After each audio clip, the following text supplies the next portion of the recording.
जीवन हमें एक मौका देता है, इसलिए जब भी सही कॉलेज चुनने का समय आए तो सिर्फ मंगलायतन यूनिवर्सिटी आपके बेहतरीन भविष्य और सर्वांगीण विकास के। इजराइल और ईरान एक दूसरे पर मिसाइलों से हमला कर रहे हैं। दोनों देशों में तबाही हो रही है। ईरान ने इजराइल पर बैलिस्टिक मिसाइलें दागी तो बदले में इजराइल ने भी ईरान को छलनी कर दिया। युद्ध के हालात के बीच यह चर्चा तेज होने लगी है कि जब ईरान को लोग फारस के नाम से जानते थे तब वहाँ जिंदगी कितनी खुशहाल हुआ करती थी। वहाँ लड़कियों को पढ़ने और स्कूल जाने का अधिकार था, वोट डालने और चुनाव लड़ने का अधिकार था, स्कर्ट पहनने और गहरे रंग की लिपस्टिक लगाकर घूमने की भी आज़ादी थी। फिर एक दिन इस्लामिक क्रांति हुई और पूरा देश बदल गया। एक मॉडर्न और डेवलप देश इस्लामिक मुल्क में तब्दील हो गया। अब सवाल ये उठता है कि आखिर क्या थी वह ईरान की इस्लामिक क्रांति, जिसके चलते एक देश की सूरत, सीरत और किस्मत बदल गई, जिससे खुले विचार वाला फारस मुस्लिम देश ईरान बन गया। आइए आपको बताते हैं। आज से 47 साल पहले यानी 6 जनवरी 1978 की सुबह ईरान के लोगों की ज़िंदगी में काफ़ी कुछ बदलाव लेकर आया। सुबह लोगों ने अखबार पढ़ा और कुछ ने उसे फाड़ दिया तो किसी ने फेंक दिया या फिर जला दिया। यहीं से भड़की इस्लामिक क्रांति की चिंगारी और लोग बिना कुछ सोचे सड़कों पर उतर आए। अब सवाल ये उठता है कि आखिर अखबार में ऐसा क्या छपा था जिसने लोगों को सड़क पर उतरने के लिए मजबूर कर दिया। उन दिनों ईरान के सबसे बड़े अखबारों में से एक इत्तलात में एक खबर छपी थी जिसमें लिखा था, आयतुल्लाह रुल्लाह खुमैनी एक ब्रिटिश एजेंट हैं, वह उपनिवेशवाद की सेवा कर रहे हैं। इतना ही नहीं, खबर में खुमैनी की ईरानी पहचान पर भी सवाल उठाए गए। उन पर अनैतिक जीवन जीने का आरोप भी लगाया गया। इत्तलात में खबर छपने के 12 घंटे के भीतर ही देश में मानो आग सी लग गई। पुलिस को आदेश मिला कि हुड़दंगियों को देखते ही गोली मार दी जाए। बस फिर क्या था, 20 लोगों को पुलिस ने गोली मार दी। कई अखबारों पर सेंसरशिप लगा दी गई।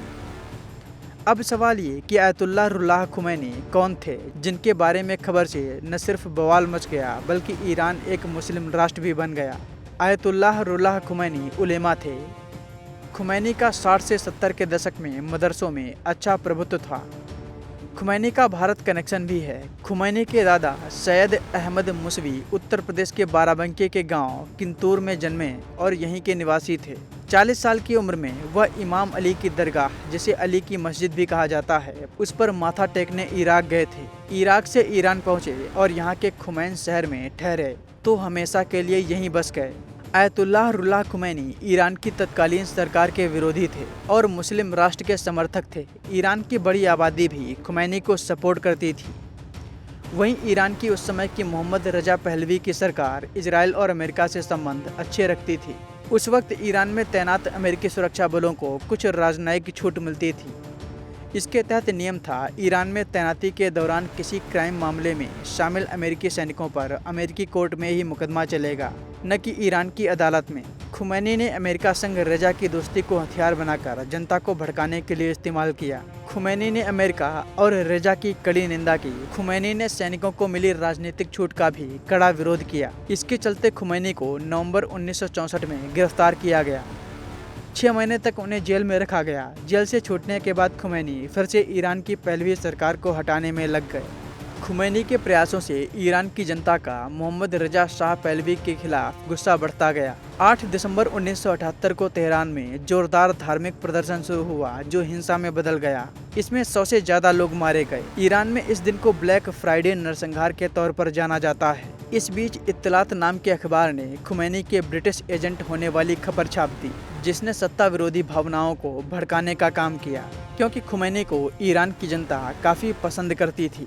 माहौल ज़्यादा बिगड़ा तो मोहम्मद रजा शाह पहलवी ने 16 जनवरी 1979 को ईरान छोड़ दिया। ईरान के ज़्यादातर अखबारों में खबर छपी कि शाह चला गया। दूसरी ओर खुमैनी की ईरान में वापसी हुई और खुमैनी की अगुवाई में ईरान में इस्लामिक गणराज्य की स्थापना हुई और इसे ही इस्लामिक क्रांति कहा जाता है।